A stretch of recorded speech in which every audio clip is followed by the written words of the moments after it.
Good evening. I would like to call the business meeting of the Portland Board of Public Education to order. It is Tuesday, January 6th. No, it's not January 16th. It's February 6th. And the Portland Board of Public Education is meeting at City Hall in Council Chambers. May I please ask the superintendent to call the roll? Yes, Madam Chair. Mr. Atkinson. Ms. Seeliger. Here. Ms. Vendel. Ms. Davis. Ms. Thompson. Here. Ms. Morioni. Here. Mr. Rodriguez. Presente. Mr. Balfounts. Here. Ms. Clater. Here. Ms. Farah. Ms. Uri. Here. Ms. Power-Rakowski. Here. And Chair Trevorrow. Here. And Mr. Atkinson did notify me that his entire family is sick, and so he's not present this evening. And Ms. Davis may join us later. She's had a back injury and has trouble sitting for long periods of time. Would everyone please rise for the Pledge of Allegiance? I pledge allegiance to the flag of the United States of America and to the republic for which it stands, one nation, under God, indivisible, with liberty and justice for all.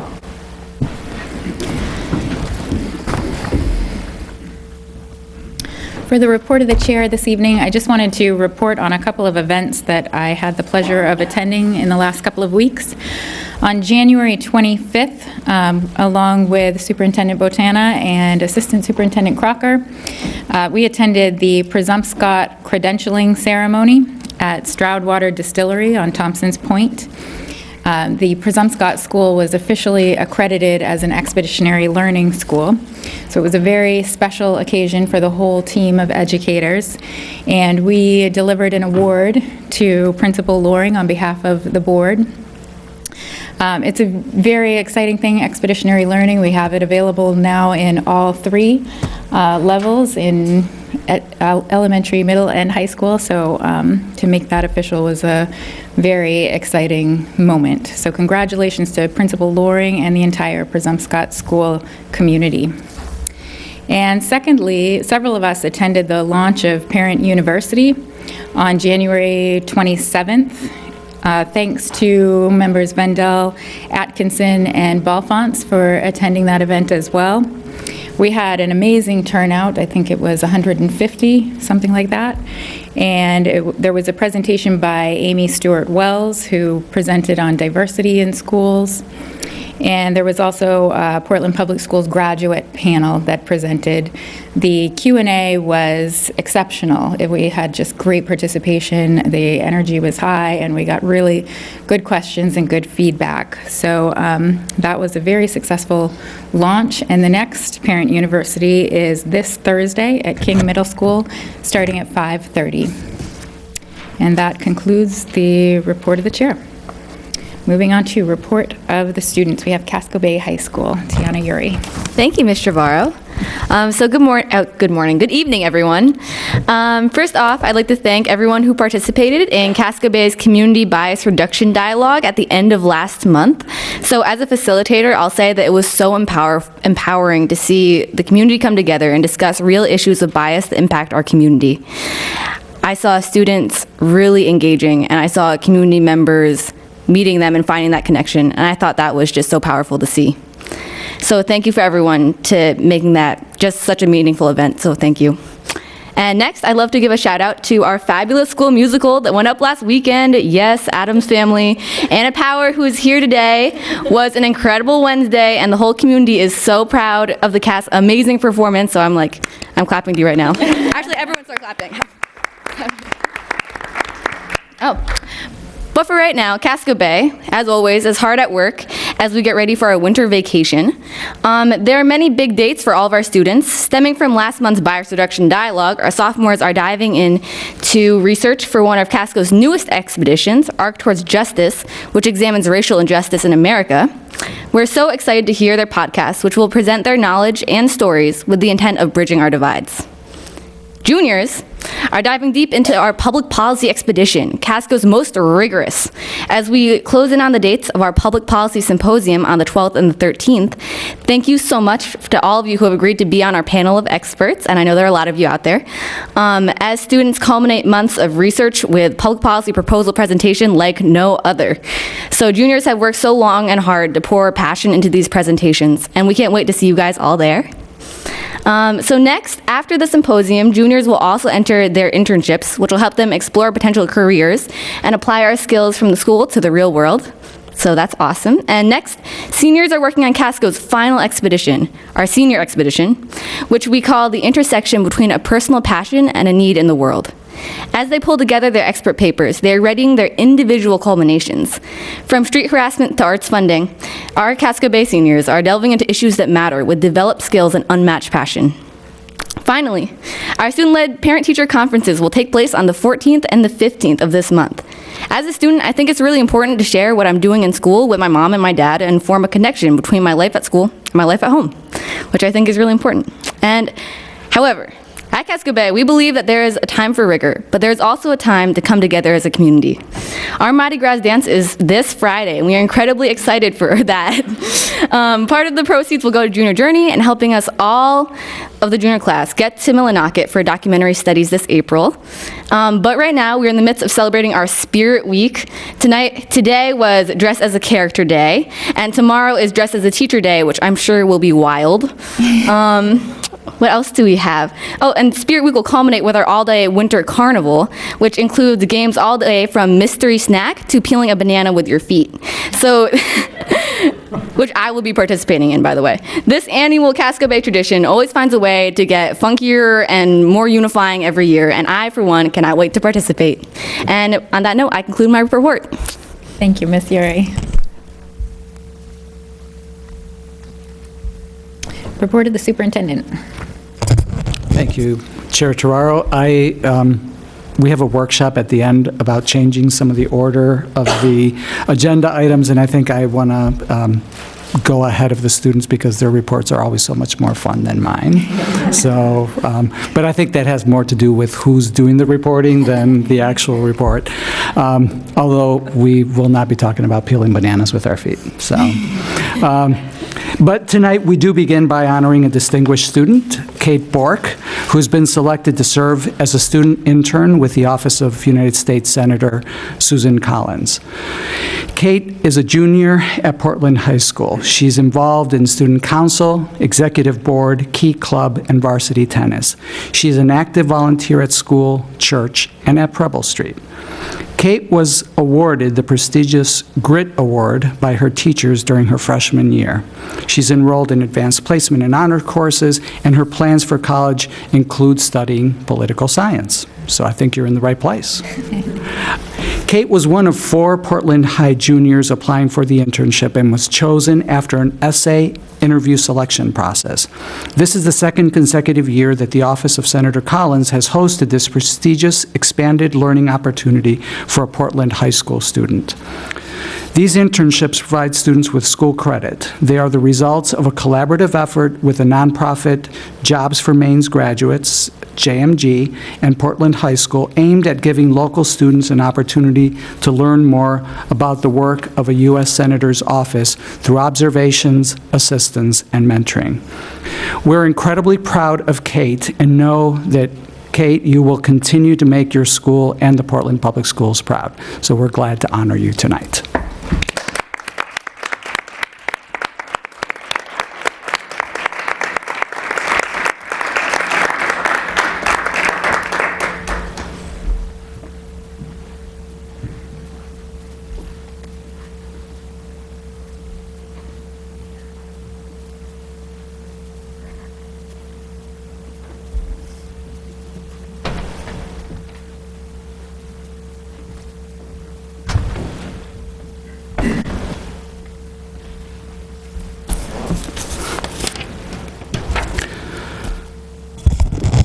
Tonight, we will have a first read on our 2018-19 school calendar. The calendar will be voted on February 27th. The calendar is similar to this year's calendar and complies with our state requirements for coordination with other districts who send students to PATHs. One thing that is different in our calendar is that we are proposing to honor and thank the 4 Maine Indian tribes, the Maliseet, Micmac, Penobscot, and Passamaquoddy, known collectively as the Wabanaki, or People of the Dawnland, who are our community partners and traditional inhabitants of the land in our state. We do this by making the second Tuesday in October into Indigenous People Day. With this, we join the City of Portland and several other municipalities in Maine in honoring the first inhabitants of this land on this day that has traditionally honored those who came after them. This action is consistent with one of our equity goal strategies, which is to review current policies and practices that create unintended barriers to access and dismantle them as part of our effort to create a more just school system. This week, we received our ED 279 forecasting our expected state education funding. Contrary to some of the reporting last week, we did not receive more funding than last year. While the total amount in the ED 279 is $400,000 more, this includes an additional $1.6 million for debt service for the state-funded project at Hall Elementary School, which we expected to receive, as that is obviously a reimbursed expense. In other words, we would expect to get that on top of our previous funding just to break even. Additionally, this year, DOE included in its ED 279 all of the costs for the Career and Technical Education Center at PATHs. In the past, we received approximately $1 million from the DOE in the ED 279, and the rest we received in tuition payments to the tune of about $2 million from the district sending students to PATH. So we will not have access to that additional revenue in this year's budget, so that's, in essence, a $2 million cut in revenue. Combined, we estimate that we are receiving $3.2 million less than we did last year. I would like to take this opportunity to remind the public that the board's Public Affairs Committee will host a workshop for the public this coming Saturday, February 10th at 1 p.m. at Casco Bay PATHs to understand the budget-making process, including the role of state funding. The workshop will be interactive and simulcast on Channel 3 for those who wish to watch at home. And I believe you can also ask questions through Facebook, and we will be addressing those as they come through. As Chair Terraro mentioned, a couple weeks ago, we had a hugely successful launch of our parent university. We had over 150 community members in attendance, and it was a tremendous opportunity to listen and hear from each other, talk about how our diversity as a community is our greatest strength. We are actively working to continue that conversation in the coming months. The first of our equity goal strategies focuses on the importance of increasing our parent engagement. Parent University is one of the important activities that we are putting in place to operationalize that strategy. Parent University continues this week with a workshop designed to help parents to understand and foster a growth mindset among our students. I would like to recognize Grace Valenzuela, Executive Director of Communications and Community Partnerships, and her team for their tremendous hard work in conceiving and launching Parent University. And speaking of Grace, she's here today to talk about our new online registration process. So I'm going to turn this over to Grace, and after that, I will conclude my report.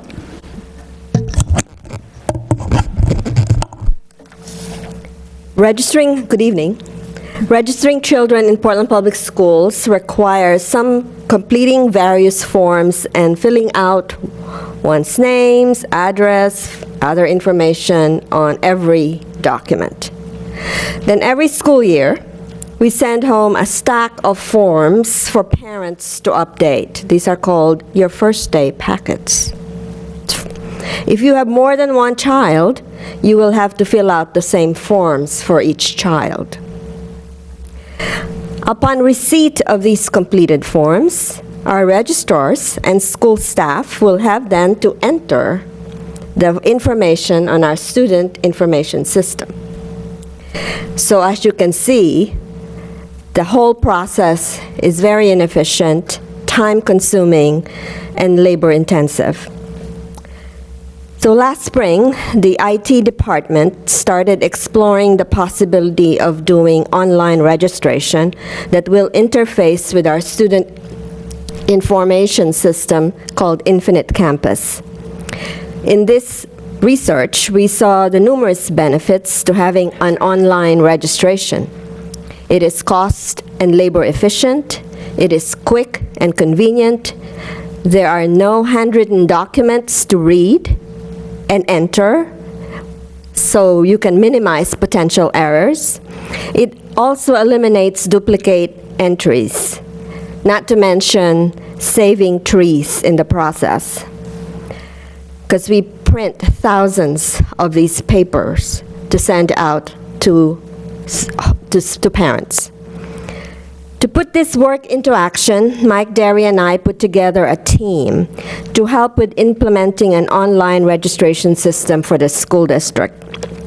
The planning started last summer for a pilot with kindergarten enrollment this spring.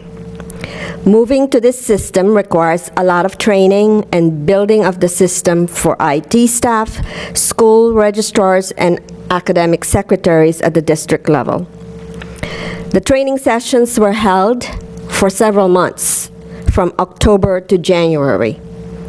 At the end of January, we held a training for all school secretaries and other staff at the district and school levels involved in registering students. So now, with this process, online, we can access registration from a computer at home or other places, as long as it is connected to an internet and a printer. To ensure that everyone has access, IT has completed setting up registration kiosks at each of the elementary school and at Central Office Multilingual Center to get ready for the K registration. Each kiosk or station consists of Chromebox, monitor, keyboard, mouse, and the necessary cables. The machine is configured to print to the main office printer. The kiosk is for student registration use only.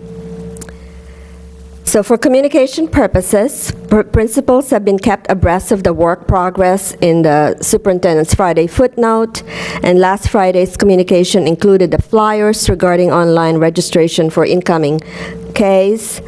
We will be using various platforms to communicate that we are switching to online registration for kindergarten and that the registration period is from February 26 to March 9. Parents and guardians will be informed of the new system by email, community newsletter, TV3, and social media. PPS website enrollment page has been updated already, so if you can go to that enrollment page by checking on the family style or families header. One of the pages in families is called school enrollment, where you will find the following pages: K enrollment, pre-K registration, and grades 1-2 enrollment. The kindergarten page has the link for the enrollment portal, which will open on February 26. As with any transitions, there could be bumps in the road, but we hope that in the long run, this process is as smooth, efficient, and convenient as it promises to be. And Mike Derry and I would like to thank the staff members who did a lot of work to lift this project. Mike Gervais from IT, who helped on building the tech side of the system. Janet DeBias for helping with the fall training and making sure the project moves along. Becky Dorr for leading the training for staff and responding to all queries and details of the transition. Our school registrars, Liz Bryant, Carolyn Dahms, Leanna Doyle, and Jen Turkowitz for their input in setting up a system that meets our needs, because this is tailored to our own system. So we appreciate their contribution in making this initiative come to fruition, and that concludes my report. Ms. Thompson, did you have a question? So Grace, I just have a few questions for you. I'm wondering with regards to forms that, say, for instance, the USDA, the federal forms that we have to fill out, and how, is it an e-signature is acceptable from the federal government opposed to an original signature for all of our forms? So there is a signature form for at the end of the enrollment process, and that could be electronic. And that So that will be the official signature. Okay, so every form that we have, whether it's from the federal government or from the state government, an e-signature is acceptable? Okay, because I had a question also on, for the state level, the form that we have in the high school of opting out of the military and college, and/or college. So that form, I know is a state-driven from the legislature as well, so that... And that is, we're not there yet for the high school. We're only set up right now for elementary, so... Okay. So this is, right now, we're just doing the strictly K. elementary. The K. This is a pilot for, this is a pilot for, for This is a kindergarten. pilot for kindergarten. Okay. And so we're not doing registration yet for the upper grades. It's just for K pilot. So we iron out the kinks in the system, and there's still a process whereby, you still have to go to the school to complete the registration and verification, because you still need to present an original birth document to the school secretary. Okay. I apologize. I guess I missed the part. I thought the kiosks were strictly for the K registrations, but then this was going into effect for everybody else, so I missed No, that yeah. part. Because Yeah, I was it's going only to... for K. That's our goal in the long run, Eventually. but this is a pilot just to try it, to work out the kinks, as Grace said. And as we get going, I think another opportunity, too, to get to parents is with Chair Seeliger for the public affairs.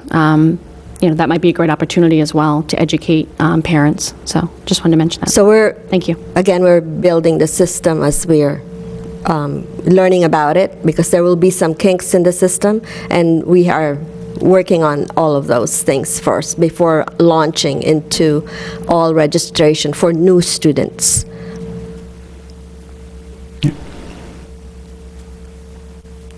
And Mike Derry is also here. Ms. Morioni. If there are tech... Thank you, Madam Chair. First, I want to say thank you. This is a long time coming. This is great to move to the technical age. My question is, why is the registration such a short time frame? I mean, why is it just till March 26th and March? It doesn't mean that we are not going to accept registration after that date. We always have a 2-week period for enrollment, even in the old system. Right. We encourage everybody to do those enrollment early on, so that then we can schedule appointments for screening. Right. And then... And there are also orientation that happens early in the spring for Cape families. And you talked about how you're going to get the information out. Can you talk a little about the how? I mean, what are the avenues you're going to get the information out to families about this system? So the flyers have been sent out to school. We're working on putting things also on our website, on our, Facebook, social media. I find that really that a lot of people are using our social media. We have a lot of hits on that, so that will be a way to let people know that the registration is open. So that's another avenue. We're translating all of the documents as well, and so there are, we also send out information, and they have already been sent out. There was a meeting last week with pre-K providers, and we send out all of those flyers to surrounding pre-K providers. Great. I was just looking at our website, and I know it's not February 26th yet, but it might be great to have a really big banner where we have our big banner with that information and the click right there, because it took me, 4 or 5 to get into it to find the application. So just a suggestion to have it first in the front of the page. That's a great suggestion. All right. Thank you very much for your hard work.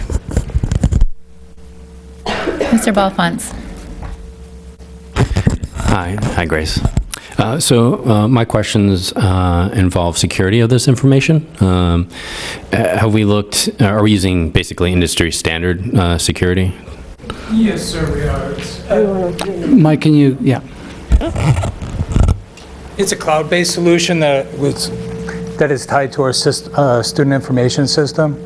So it meets all the federal requirements as far as child protection information, family information to be protected through federal guidelines. Infinite Campus is actually hosting the data, so there's not going to be any data resident on our systems. It's all going to be connected to the cloud and the Infinite Campus system.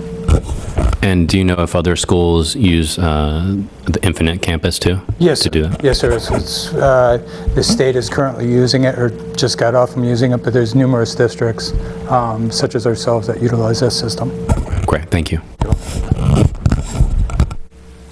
Anyone else? No? Just a quick comment. I want to thank Grace and Mike and their team for this work. Again, this is, we've done registration for a long time. This is not, we're not sort of doing kindergarten registration for the first time. This is just that we're doing it online, and that's a tremendous amount of work, and it is bringing us into the 21st century in ways that we absolutely need to go. And so these guys have done a tremendous amount of work, but a lot of the questions about how do we communicate and things along those lines, it's, that's stuff that we've done all along. And, last year we had the same size window at about the same time, so that's not all that different. The real difference here is our ability to pilot collecting the data in a different way. And we keep all of our information on all of our students in Infinite Campus. And so the online forms are feeding the Infinite Campus database in a way that sort of hopefully makes it more expedient for parents and certainly more expedient for our staff to not have to transcribe from paper forms onto the database. I think there's lots of room for error and things along those lines that comes with that, and so this will be a tremendous step forward on that front. I was just digging deeper and looking at the documents themselves. So it looks like it's actually a document. I'm just looking at the pre-K.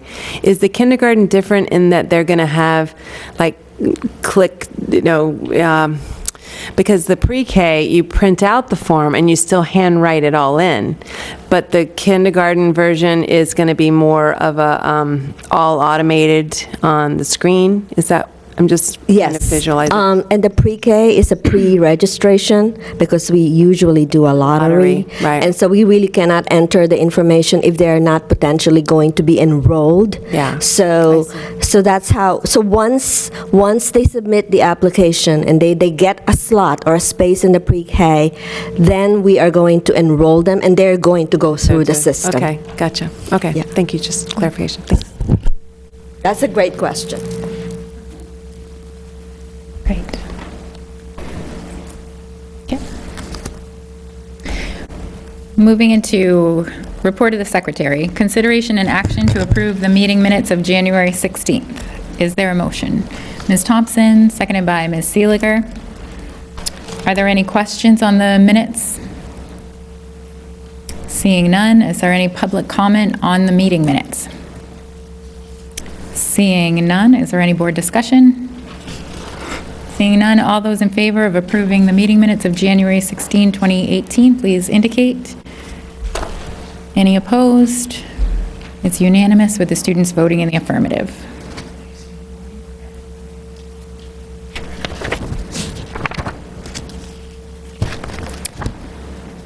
Moving into consent items. Would the superintendent please read the items into consent? Oh, I skipped over committees, but there are no committee reports tonight.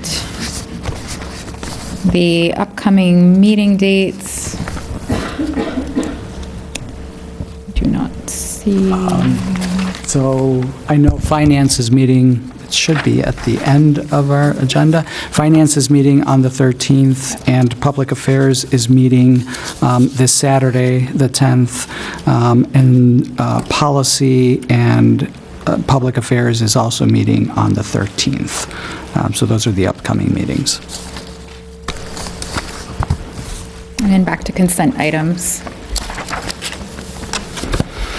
Yes. else? Food Services received a cash donation to pay off the outstanding balances of more middle school student lunches from Ann Dandy of Portland. East End Elementary School received 30 brand-new bog boots from Lamy Wellahan of Scarborough. Ocean Avenue Elementary School received new snow pants and mittens just in time for tomorrow from Pamela Emery of Old Orchard Beach. Ocean Avenue Elementary School also received snow pants, jackets, mittens, and hats from Jody Halliday and Bill Kowalczyk of Peaks Island. Reiki Elementary School received the following donations. Cash donations to support the second grade Science Ocean Unit from Bree Lacasse of the Bug Light Foundation of Portland. Students will be taking a field trip on the Luck Catch boat in May, as well as visiting the School of Ecology classrooms, which include a hands-on ocean workshop. 36 pairs of new and gently used winter boots from Jim Wellahan of Lamy Wellahan of Auburn. Toiletries, snacks, socks, and 6 Hannaford gift cards for families in shelters or in distress from Jill Sadie of Council of International Exchange of Portland. Vacation kits for all kindergarten, first, second, and third graders. The kits include a book, activity sheet, crayons and markers from Janet Davis of Bernstein Schur here in Portland, and a cash donation for students to purchase books at the book fair from the Beim Foundation of Minneapolis. And then finally, Paths received the following donations: a 2000 Toyota Corolla to be used in the automotive program or fixed up and sold to benefit the program from Jill Irving of Portland, a 2006 Ford Focus for technology training from LKQ Corporation of Gorham, construction supplies from Deborah Levine of Falmouth, and additional parts to enhance the lathe in the woodworking shop from Bruce Skillings of Falmouth. So thank you very much to all of our generous contributors. And there is no old business this evening. Moving into new business, we have several first reads. We have a first read to approve the 2018-2019 calendar, a first read to approve the PAE 2018-2019 calendar, first read to revise policy ACAA, harassment and sexual harassment of students, and a first read to revise policy ACAAR, harassment and sexual harassment of students complaint procedure. And there is no public comment on first reads. Ms. Thompson. I'm just curious on the first read to revise policy ACAAR. We typically don't vote on procedures, so that's why I'm wondering why it would be a first read. Because the R is a procedure? Right, we don't vote on procedures as a board. Okay. That's We all. will Thank you. pull that. Consideration and action to appoint board members to the Advisory Building Committee. Is there a motion? No, so on that issue, I'm sorry, was it the Advisory Committee? This is consideration and action to appoint board members to sorry. the Advisory Building Committee. Before you do that, can I just comment on the other agenda item? Yes. Yeah. So, as the board knows, and for the public, we had originally placed an item on the agenda to approve a slate of candidates for citizen members of the BFOF Advisory Building Committee. Over the weekend, board members identified concerns with some of the criteria that the Appointments Committee used to select their slate. Specifically, there was a concern raised about the use of a criterion that assumed that there would be one representative from each school. And additionally, board members raised a concern with a criterion that an applicant's experience with construction projects would be favored over other applicants. Given this, rather than have those concerns surface tonight in the context of approving a slate of candidates selected with those criteria, after discussing with Board Chair Trevorrow and other board members, I have withdrawn this item from the agenda tonight. Instead, the board will meet and discuss criteria that it is comfortable with for the Appointments Committee to do its work. I'm hopeful that we'll be able to arrive at those criteria tonight during the workshop, and that the Appointments Committee will be able to select a slate consistent with those criteria for the February 27th board meeting. Okay. Now, moving into consideration and action to appoint board members to the Advisory Building Committee. Is there a motion? Mr. Rodriguez, seconded by Ms. Thompson. Would the superintendent like to speak to the motion? Sure. On December 19th, the board approved the following motion detailing the composition of the Buildings for Our Future Advisory Building Committee. And as a result of the actions taken by the board adopted a motion that included language that said that the committee would be made up of 3 board members, 2 city councilors appointed by the Board of Education after having been identified by the Board of Education chair with council input, and 6 at-large members. Consistent with board policy BDE, the board must approve membership of joint committees. Board Chair Trevorrow is nominating the following members to serve as board representatives. I don't know if you want me to read them, or do you want to read them yourself? Or They are board member Roberto Rodriguez, Lori Davis, and Sarah Thompson. And these are simply the members of the Operations Committee. The reason that I'm recommending them beyond their experience and all that they bring to the table is that I think it's important to have kind of fluidity between this committee and the Operations Committee. It seems to bring a nice bridge between the work of that committee and the board. But they're all, I believe, excellent candidates with good experience around this issue. So I'm bringing those forward for your consideration tonight. Are there any questions on the motion? Ms. Thompson. I just had a question for you, Madam Chair. Within the note, it talks about the selection of, from among the sitting board representatives on the building committee and co-chaired by a member of the council selected by the board chair.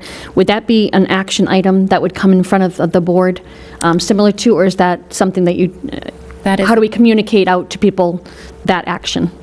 I guess what my question is. Meaning the chairs? Or- Correct. Okay, that's a good question. Okay. I think we have to look at what we pass for language in terms of the process of how that actually happens, and see if that's something that we additionally need to put on the next Yes, agenda. it says selected by the board chair, so similar to this. I don't know if it's, yeah, I don't believe that. I think that you could name the chair without having to go through any further action. It's selected by the board chair. Okay. Any other questions on the motion? Seeing none, is there any public comment on the motion? Seeing none, any board discussion? Seeing none, I will call for a vote. All those, get my motion back here. All those in favor of appointing board members to the Advisory Building Committee, please indicate. Any opposed? Seeing none, it's unanimous with the students voting in the affirmative.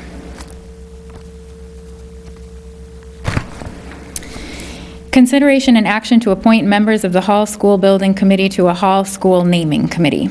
Is there a motion? Ms. Thompson, seconded by Ms. Morioni.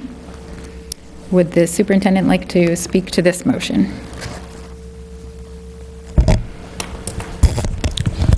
The co-chairs of the Hall Building Committee are recommending the following building committee members to serve on a review panel for naming of the new Hall School building. These committee members are all members of the Hall Building Committee who indicated that they were interested in serving on this review panel. The panelists recommended are Ms. Davis, Nick Mavadonis, and Sarah Thompson.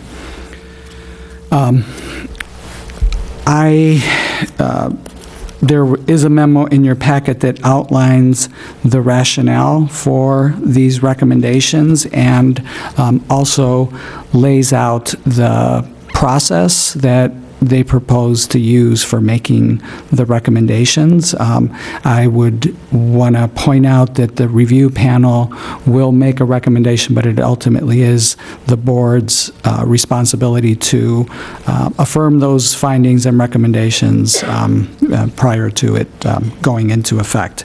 The timeline that is laid out in the memo begins with this process, with the appointment of the review panel. panel, and then goes through a series of steps, including meetings with stakeholders at Hall, as well as with community meetings, and then bringing it to the board for a vote at the March 27th board meeting.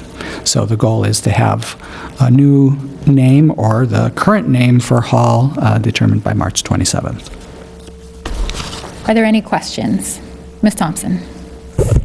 I guess I would just ask, Madam Chair, if Ms. Davis, I know she's not here this evening, but see, the first meeting is tomorrow night. And so just a little concerned about that, not only with the storm, but we haven't met and talked about dates or anything of that nature, so just wanted to put a word out there that maybe we can talk about the dates, or if you could, I can certainly express that to Ms. Davis as well, but starting tomorrow night Yes. might be challenging. I don't know how to answer that with not knowing, having consulted with Ms. Davis, but she is expected to join us later this evening. We can ask her at that point. Any other questions on the motion? Seeing none, is there any public comment on the motion? Seeing none, any board discussion?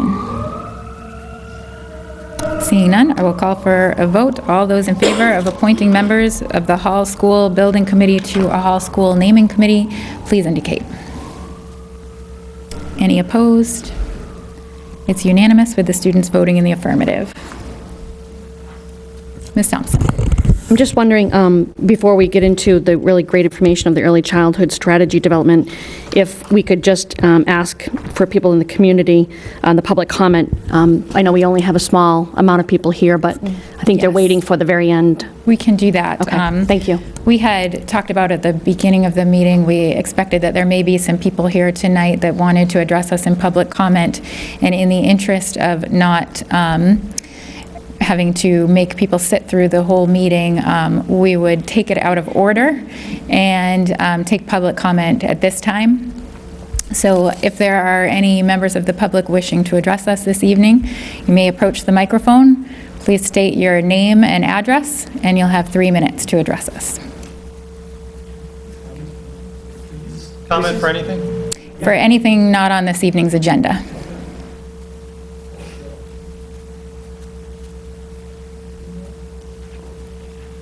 All right, thank you for letting me speak. My name is Charlie Myers. I have 3 children in the Portland schools, and we've been very pleased the last 10 years or more with everything we've experienced. I guess I wanted to thank Superintendent Botana for reacting pretty quickly and trying to resolve a busing issue that we've had. We've been trying to deal with it the last year, really the last 6 months since school started, and when it got elevated to superintendent, he solved it, but I just wanted to make everybody aware of it. Our oldest is Ella, who has Down syndrome, and she's a sophomore at Deering High School. For the last year and a half, she's been pulled out of her last class approximately 25 minutes early every day in order to catch a special ed bus. And that bus leaves 15 minutes before the end of the class, end of the day. So in fact, she's missing, about 20 minutes. She was missing 20 minutes every day. Last year, it wasn't really an issue. This year, she was taking an art class with typical students, so we just, we really felt like something needed to be done about it. Anyways, to make a long story short, Superintendent Botana said he would have this problem resolved by 2/26, that's February 26, by changing the district school busing routes and times.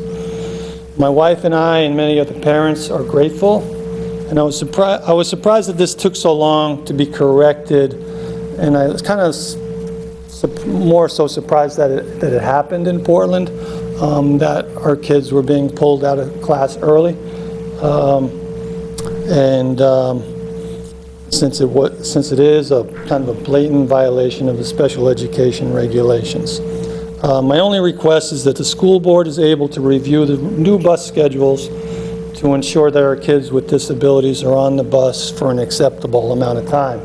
I know in the past, some of the busing, transportation. Supervisor said it's very tough to get all the kids home, and that was why they had to get the kids out early. There was also a shortage of special education buses with lifts.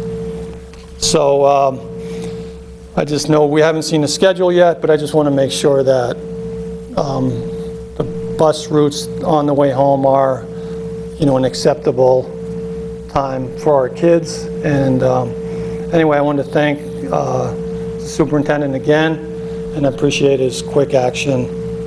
And I just want you guys to take a look at the bus schedule when it does come out to make sure everybody here is pleased with it. Thank you very much. Thank you.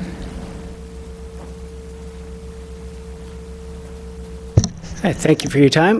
My name is John Tabb. I live at 101 William Street, and I also have a sophomore during high school, Olivia, who also has Down syndrome. And just to second everything Charlie said, doing the math on the being pulled out, say, on the short side, 20 minutes early, it works out to about 60 hours a year.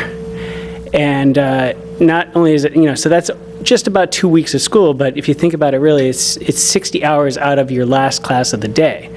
And so, this is, these are not the kids that need less time at school. They need extra help and things like that, and it's especially a shame if they're in a class where it's you're with the typical kids and whatnot, and all of a sudden you're the special needs kid that gets yanked out early. And so I just hope that the school board keeps an eye on this, that we don't end up back into a the transportation tail wagging the educator's dog, of this situation here. And I realize that there's probably an expense associated with this, which is why we wanted to come talk to you folks, because you guys, that ends up on your laps, but that it is a serious issue. And also that, to go, net of less than 2 miles home, my daughter was riding the bus for over an hour. So that's, and I know she wasn't the only one. So, the issues that Charlie pointed out there too is quite tangible. So thank you very much for your consideration. Thank you. Anyone else? Seeing none, I would close public comment. There are no personnel items this evening. Moving into board focus on educational issues, we have an early childhood strategy development update. Mr. Botana, would you like to present that? Yes, since our last update on Universal Pre-K in Portland, Starting Strong in collaboration with the Data Innovation Project, has completed a comprehensive data review to more fully understand the landscape and needs related to pre-kindergarten programming in Portland. Tonight, we will provide a summary of the findings from the report and describe the next steps to develop an updated plan to achieve our citywide goal of Universal Pre-K. So I'm going to turn it over to Assistant Superintendent Malia Nally, who will frame the presentation and introduce her co-presenters. Malia.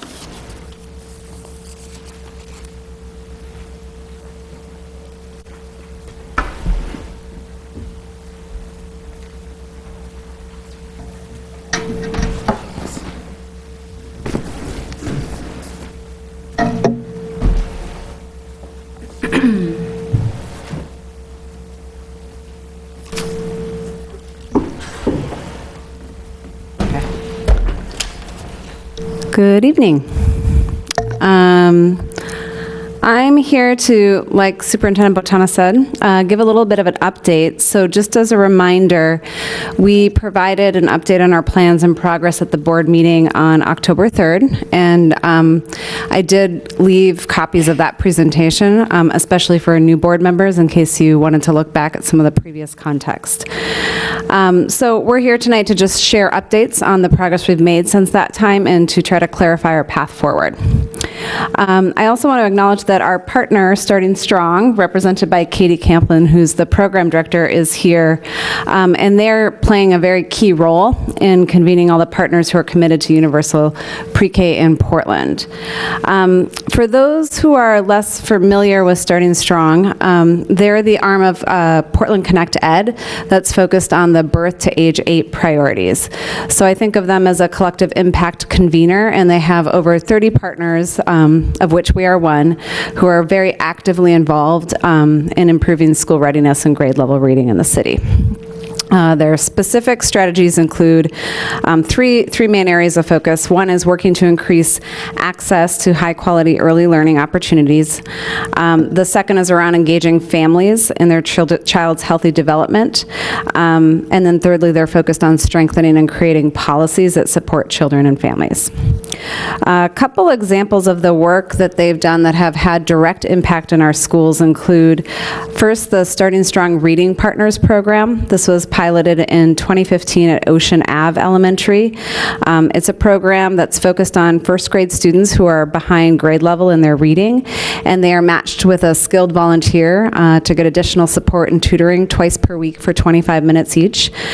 And we've seen great success with that program. I think 80% of the students gained 6 reading levels or reading text levels or more, and 47% ended up exiting on their reading benchmark level. So really awesome success, and since that pilot we've expanded it to Lyseth and this year Hall, and just recently met with our literacy coaches to put the opportunity out there to our other elementary schools.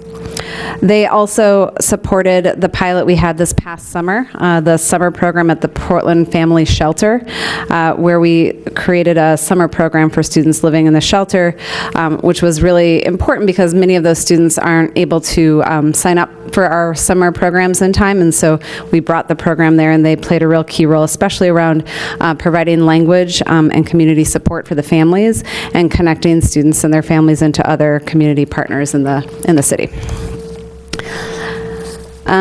So they have sponsored, and I spoke about this a little bit in October, but they sponsored work with the Data Innovation Project, who worked in collaboration with our schools and other partners to collect and analyze data to better understand the population, the unique needs, and to surface opportunities for citywide collaborative efforts to achieve our goal of high-quality pre-K for all. They are also, as we'll discuss briefly at the end, sponsoring and bringing in a national early childhood expert who's going to work with us to develop the next stage of our plan for the next 3 to 5 years, and we'll talk about that more toward the end. So Angela Atkinson-Duena, who's our Director of Research Assessment and Data, as you know, is going to step us through the big highlights from this research project that's taken place over the last 6 months, and that's going to then launch us into our action plan for the next few years. So, Angela. All right. Thank you, everyone. A couple slides up there. Okay. So I just acted as the liaison for the Portland Public Schools around this project. I do want to thank the people at United Way, the staff who did that, the people at the Data Innovation Project, and also our own multilingual staff who were helpful in getting some of the talking to parents for follow-up interviews. Also, our elementary school secretaries who were willing to go through the paper registration forms, which we will no longer have to do, to find the details about where kids went to pre-kindergarten. So that was data that we had never been able to really analyze very carefully in the past, and I think it was really worth the effort. So I'm just going to go through, and I'll walk you through just some summary points, but I do really want to encourage you to read the full report. It's excellent bedtime reading or just Sunday afternoon stuff. So I'm just going to highlight these. So what they focused on, we looked at the demographics, and some things have changed since this community started looking at pre-K probably in around 2010, I guess. So we know that Portland is growing both in size and diversity. The percentage of people under 5 has remained constant, but that puts us at about 3,500 children in our community that are in that age range. The median family income, probably won't surprise you, has increased, but so has the poverty level, particularly for our families and with children under 18. And the other thing that has changed since we last looked at this information was that more parents of our young children are working. So about 73% now of parents are working that have young children in this age range. all of that just kind of speaks to the need for, I think, pre-K support. The other part of this project looked at kind of where the needs are in terms of population. So you can see where the high numbers of young people are at the Riverton and East Bayside area. And then also you can look, also things you probably already know about where in our neighborhoods are wealthier or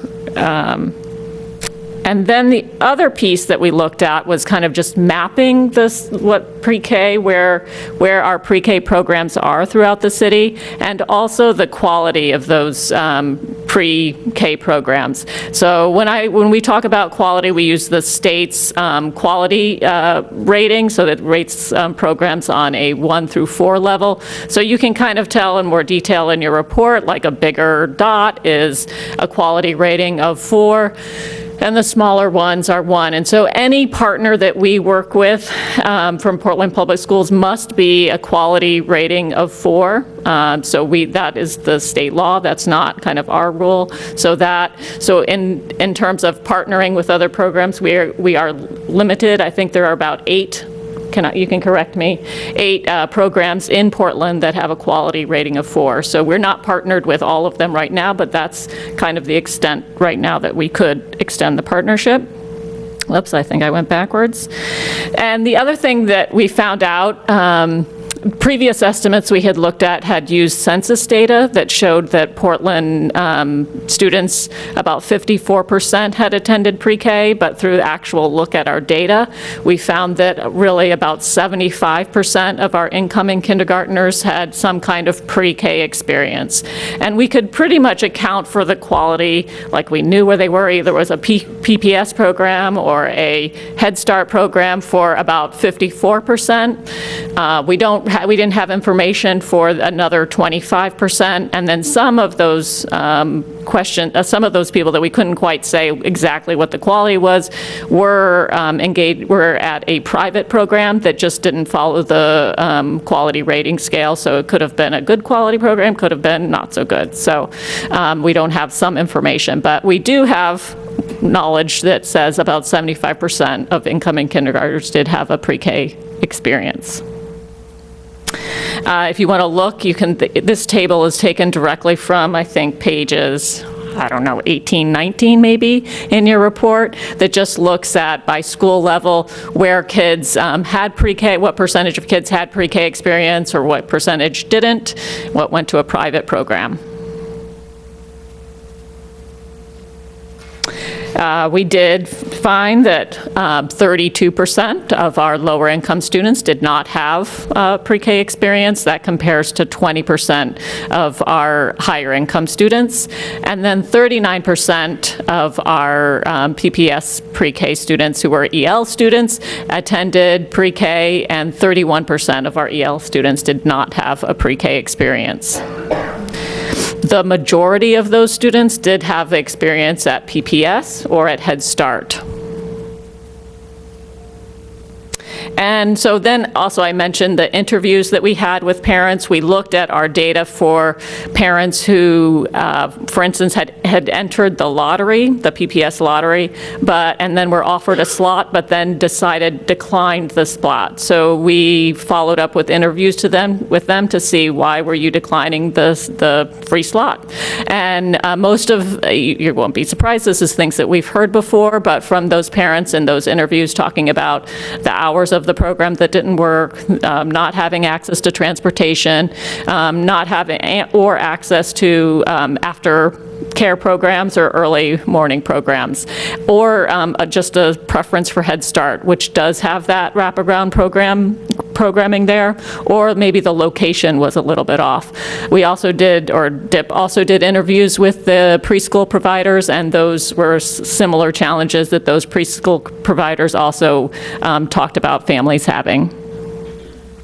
And so I just, whenever we think of all this information, I think it does help put us in a better place to think about, how we can better meet the needs of family and what our approach and next steps would be. And I'm just going to turn that over. Did you want to? Sure. Yeah, I think the next slide is yours. I thought you were going to do it. Oh, Whoopsie. There we go. Yeah, so I think that given the data, I mean, what we've been wanting to do is really understand what's happening, what are the really particular needs, so that as we move forward and figure out our path forward, we're addressing those needs directly and creating a program that truly serves the needs of our community. And so based on what we learned from what's been collected, we've been thinking about this community-wide approach, which is connected to the work that's already been happening over time, and are talking about and thinking about the benefits of a community-wide approach where we're really collaborating, again, through the leadership and support of Starting Strong with private providers, with our own public providers, and with other city partners. We think that, one, we can really think more creatively about that day-long option. So clearly that's a big need for our families, and so I think there's more opportunity to think creatively about that as we look in a more kind of citywide partnership approach. I think the other thing we're thinking about is shared resources, especially the multilingual support that came up. We have great multilingual support within the programs that we're running right now, but other providers don't have that kind of access to those supports, so that shared resource, I think, could be hugely beneficial for serving all of our families' needs. We're also thinking about improved case screening processes and transition planning, wanting to really focus on that and improve that. Angela's been meeting with other folks about a common screening tool that we'd all be using, so it's really consistent across the city. And then we think that there's potentially some opportunity for shared transportation. I think that's always tricky, but we're wondering if, by thinking creatively with partners across the city, could we start to think about ways to address that challenge, which we know from providers and from families is a real barrier for many.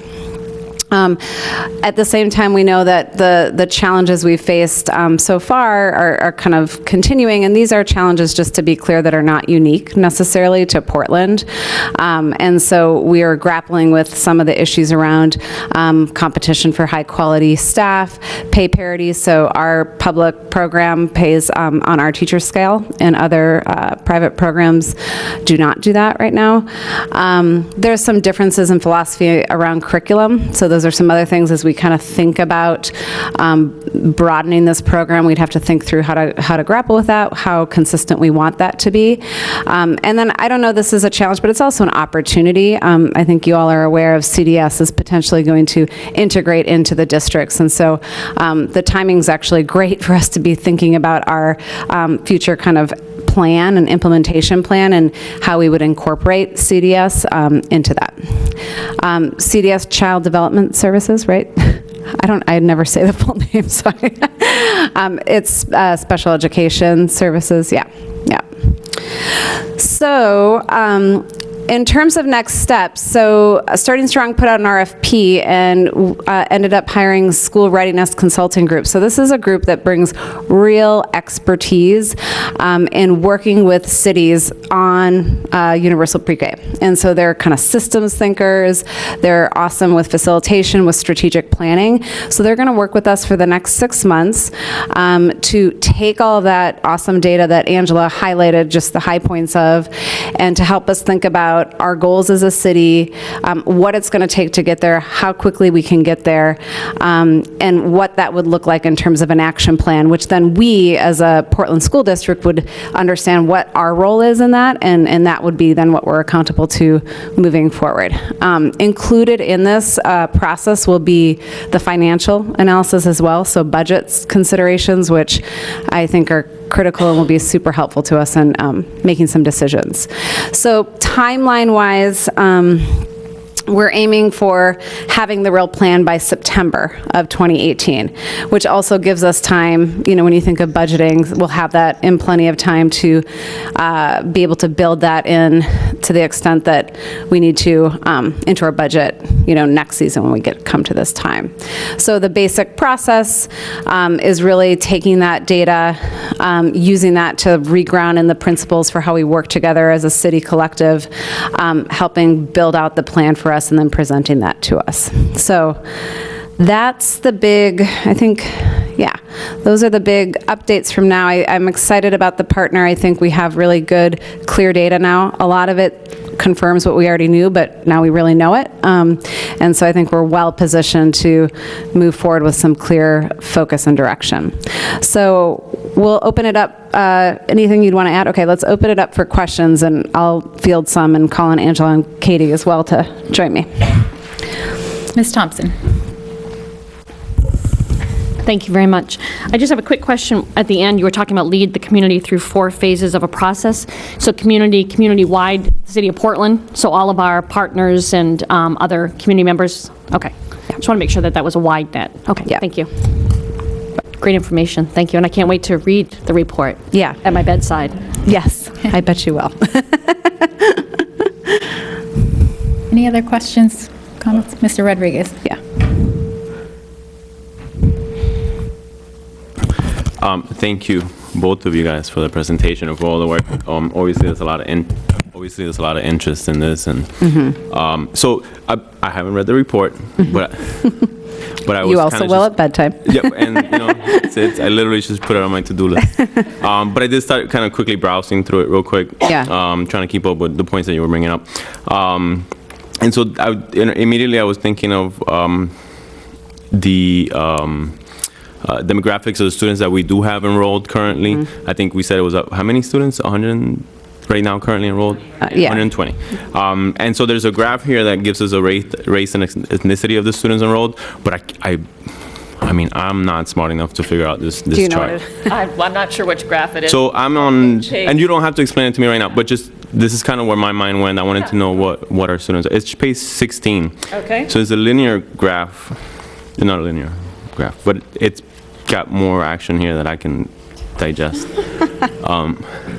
I like to use these school board meetings to let people know how dumb I am. And so I find it's a great forum for that.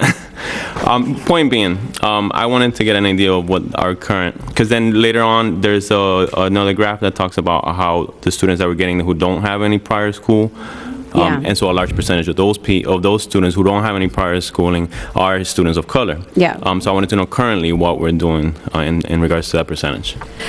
Yeah, and actually so I provided you with the PowerPoint from October. I actually think that may have demographic data in it. I'm pretty sure it does. And I will say, do you see it there? Now we got it. Okay. We got up to 2016 where we had 108 students on that graph. Yeah, yeah. Yeah, and I mean, one thing I'll raise up as well that will be a part of this process, I think in October we realized that there was differences of understanding in terms of how we're thinking about enrollment and this idea of 70% of slots being saved for students on free and reduced lunch versus some people's understanding that it represents the demographics of the city. So that's something just to name, and looking at all this data that will be a part of what we're getting really clear and specific and aligned around as we sort of look at what the next stage of the planning process is. Was there anything particular that you noticed whenever you were looking through or what you were reading that you were focused in on, or?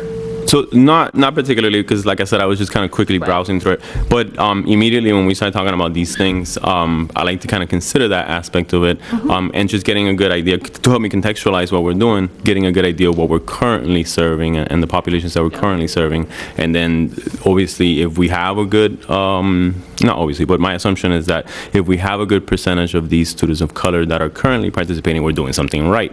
When we see then that the students that are coming in without prior early childhood schooling, they are not involving them. So again, just to applaud that we are doing that correctly. Yeah. I think, I was actually pleasantly surprised by the percentage of English learners that access our Portland's program and Head Start. So that I would say that. I did try to look at like if our percentages, if we're attracting from different ethnic and language groups at the same rates, and I think there are some that we're probably missing a little bit. I checked in with Grace and I said, what do you think? It looks like this group center represented, and one of, just in that quick conversation, she talked about families that do not live in public housing areas are harder to kind of find and target, and so we may be missing out on some of those populations in that way. So I think it is definitely something that we keep an eye on, and sure. Perfect. Thank you so much. Ms. Thompson. I just wanted to ask, excuse me, with the handouts that we have, Malia, and the report. Can we put that in a place where people would be able to access it? Because I don't think this is on the web yet, probably. It might not, I'll check. Okay. Yeah.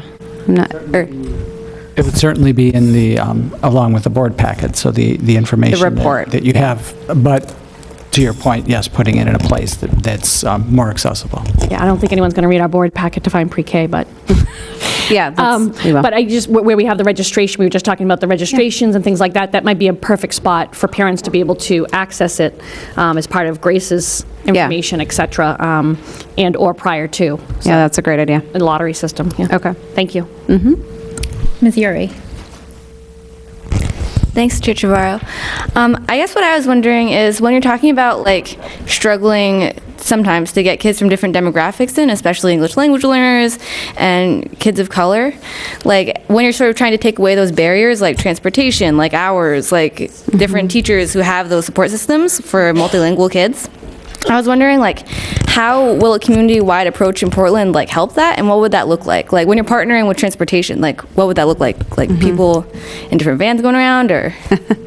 I think that's why we're looking to bring in this partner to bring us together to brainstorm. I think the big idea of coming together as a community is that we're bringing different resources and perspectives together. So rather than a private provider or the Portland Public Schools thinking about just what we have and the constraints we have within our own resources and connections, that if we kind of pooled together, that there would be both good thinking that would come out of that, as well as probably some opportunities for resources. So I think, though, specifically, like the transportation issue, I have the same, I don't know. I think that's complicated. And I think that's why we have this time to like really look at that, really consider the budget impact, really work with this partner who's worked nationally with lots of other cities doing the same thing we're trying to do that have experienced similar challenges. So we're hoping that they bring not just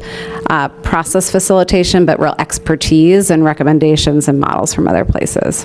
Can I just offer a specific example on the sort of public-private partnership piece of that? For example, one of the concerns from the data that we heard from parents is the sort of the schedule, the length of the day in our programs does not match up with people's work schedules. So if there's a way for us to, for example, have our facilities open to be the after-school care program, but not necessarily run by the school district, but run by the private preschools that currently are using their own facilities, and same thing for before care.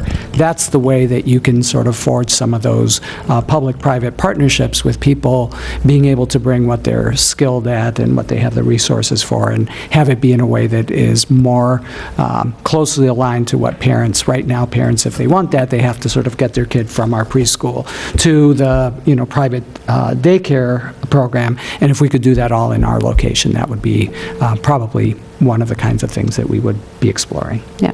And then one more question. So my boss at the popcorn store, she used to be a childcare worker for 10 years. But then I think where she used to live in Cape Elizabeth, I think, no, not Cape Elizabeth, maybe in Camden, they started having a more universal like pre-K program, and it made her private like preschool program go out of business, and she wasn't able to find work because kids could go for free, which was great. It was more accessible. But then like I was wondering if part of this plan there could be a way for helping teachers who are in private school programs be able to join this new program that is part of the school system in a way that is fiscally feasible for them. Yeah, and I think that's why we are trying to make this a community-wide collaborative effort with private providers as well. And I just had a meeting with a private provider who's interested in how they might be able to participate and be a part of what we're doing. So, absolutely, that's the spirit of the work and what we're trying to think through and accomplish, so that we can kind of all meet our goals. It's complicated for sure, and we talked about the pay parity and those issues, but it's a great point, and it's definitely something that's part of what we're looking at and considering by bringing everyone around the table. Yeah. Ms. Morioni? Thank you, Malia, and to all the district staff for this hard work.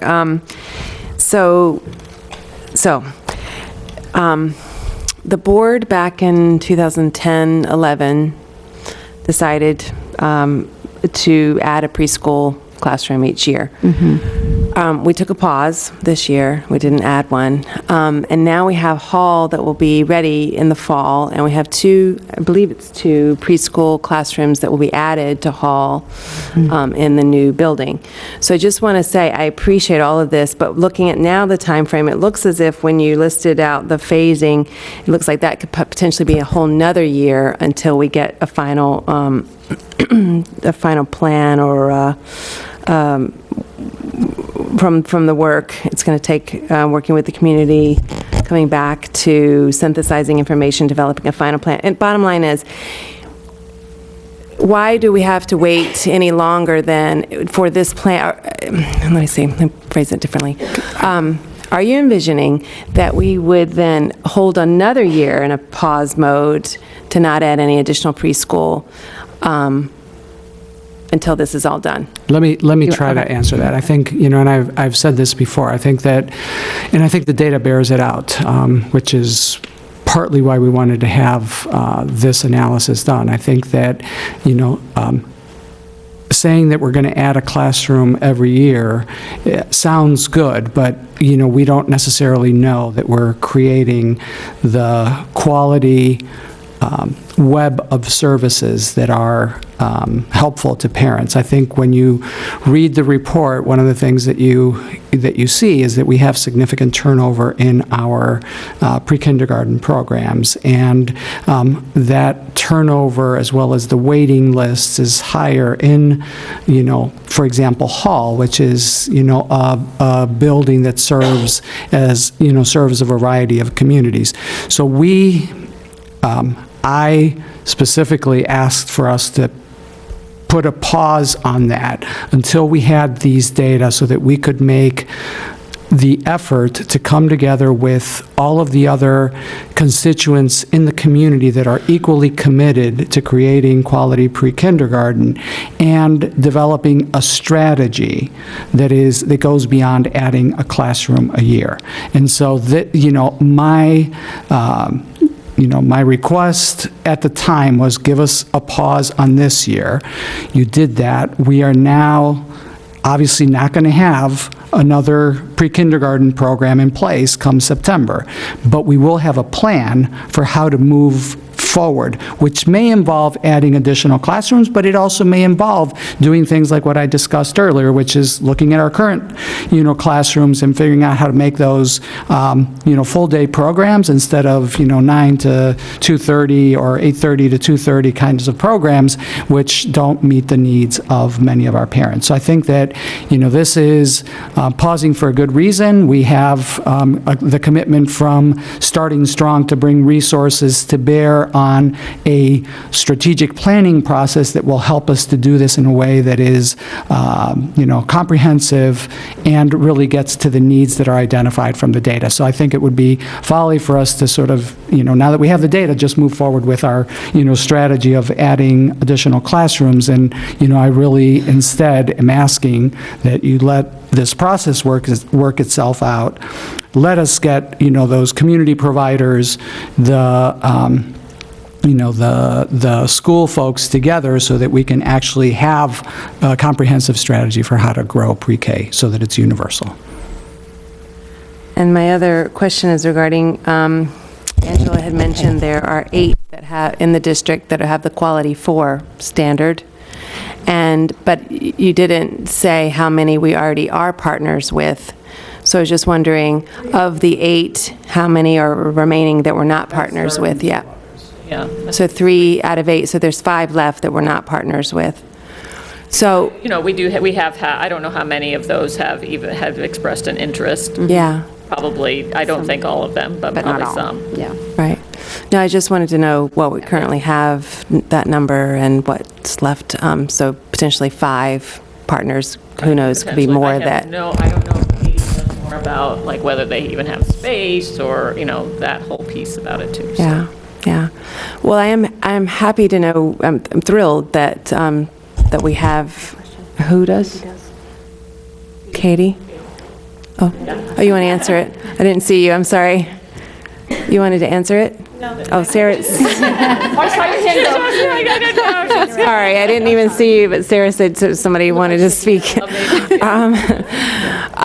But thank you for everything, and thank you again for, you're right, I mean, I'm not saying that it's not a great thing that we're getting some additional help in a national level of somebody to come in and help us with this work. I'm just honestly a bit concerned that we're putting another pause year, whether it's, I understand that we need a strategic plan, we need to move forward. However, it's very clear, and it's always has been clear, that we need more, the community wants more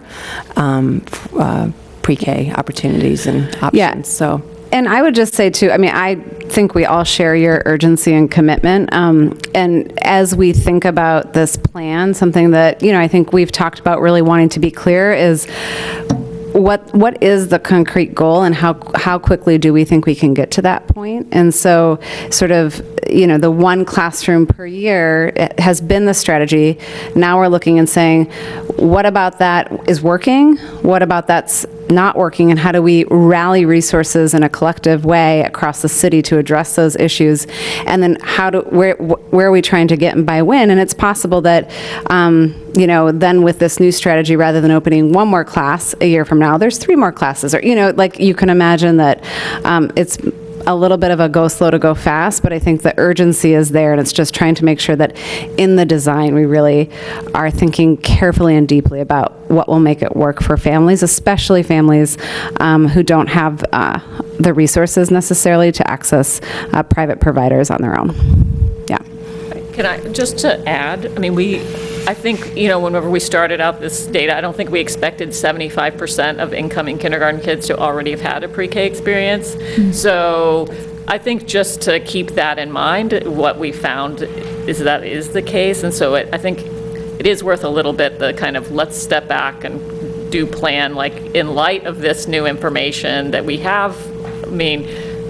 Of those 25% that we did not have information on, it's not really clear how many would want a pre-K experience. There certainly are families that make the choice not to have that. So I think that wasn't something that we were able to figure out. So, yeah. And just to reiterate that point, that 75% includes all of the students who are engaged in private preschool providers, and their business model. Can you use the mic? Oh, and their business model, to Tiana's point, depends on having that 4-year-old program in their facility. So the birth through 3 is also a consideration as we move forward. And so to work together to kind of figure out how can we support 4-year-olds while keeping the 4-year-olds who are in other programs, in other high quality programs, the staffing challenges that come along with that, working together. Okay, and one final comment, I promise. So another thought was that, so as we have paths with early childhood education and we have our adult ed, and I just want to make sure we're doing, when you're talking about wraparound, when we're ready to press, okay, now we're ready to go, that we're also remembering we would need to make sure we had quality care providers or high quality providers ready to hire, because we could say, okay, yeah, we're now ready, and then not have the staffing piece lined up. So we could make it a full package. Yeah. Thank you so much for your help. Any other comments or questions? Well, I would just say thank you. This data is obviously very important, I think, in going to the next step. Obviously, this is an issue that's very important to our community, and I think this provides us with, in the long-term strategy, where are the real gaps and what are our starting points. So this is good data to have. Thank you. Thank you. Just very quickly, I also want to thank Malia and Angela and, of course, Katie from Starting Strong. The district has been partners with ConnectEd from the very beginning of ConnectEd, and this has been, the most visible part of that partnership. So I'm incredibly grateful to our partners in ConnectEd, to Katie specifically around this work. This is something that from the very, when I started, we sat down and talked about what do we need to do, and sort of getting this data so that we would really be able to have a plan was front and center in my sort of thoughts at that time. So I'm really glad that we have this, and I do think that it puts us on course to really sort of fulfill the mayor's, challenge to us at his State of the City address, where he talked about getting to universal pre-kindergarten in Portland, and talked eloquently about the city's role in making that happen. So I think that this is something that there's obviously a tremendous amount of interest on the board as well as outside, and so I am really excited about the possibility. So we've already done public comment, and before I call for a motion for adjournment, just for the viewing public, we do have 4 workshops following adjournment. The first is criteria for appointing citizen representatives on advisory committees. The second is the 2018-2019 school calendar. The third is board docs, and the fourth is board focus on educational issues. So with that, I would call for a motion for adjournment. Ms. Morioni, seconded by Mr. Balfont. All those in favor? All those in favor? Any opposed? Ms. Seeliger, were you? Okay. It's unanimous with the students voting in the affirmative, and we are adjourned.